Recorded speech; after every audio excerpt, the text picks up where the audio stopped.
Рибарот Борче Стевковски починал од куршум во главата, а во раката го држал клучото од автомобилот. Убијците биле побрзи, со 5 куршуми го усмртиле пред да влезе во него. Едно од момчињата, Кире Тричковски, бил исправен или пак лечел, а истрелот во стомакот бил пресуден. Лекарите од судска медицина само за 2 жртви потврдија дека во нив било пукано од напред. Останатите биле легнати на стомак или свртени со грб. Со сигурност пред судијата и специјалните обвинители сведочеа дека 4 момчиња и рибарот биле убиени на местото каде што се пронајдени. 5 жртви се убиени каде што беа пронајдени и во брз временски период. Крв се наоѓаше под нивните тела. Исто така во земјата под некои тела беа пронајдени проектили.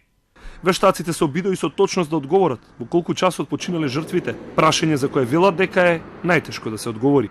На местото пристигнавме 2 часа пред полноќ, а телата ги подигнавме во 8 часот наредниот ден. Според наудите, смртта настапила доцна попладне на 12 април 2012 година. Во сите 5 жртви е пукано од релативно блиску, или најмногу до 1,5 метри оддалеченост, со 2 автоматски пушки, калашников и пиштол. Според обвинението пукале Африм Исмиловик, Алел Демири и Јагим Исмиловик, еднаш осудени на доживотен затвор, а откако предмет од Врховниот суд го врати на повторено судење, Агим Исмиловик се брани од слобода. Алел Демири и Африм Исмиловик престојуваат на Косово. Судот за нив бара одново екстрадиција, откако избегаа во периодот кога се апсе осомничени. Семејствата на убиените момчиња и рибарот не дојдоа во судницата, бидејќи како што претходно истакнаа, тоа е многу болно за нив и не ќе можат да ги следат исказите. Рочиштето доцнеше час и половина, бидејќи не можејќи да го исклучат алармот, вработените ја исклучиле струјата во судот.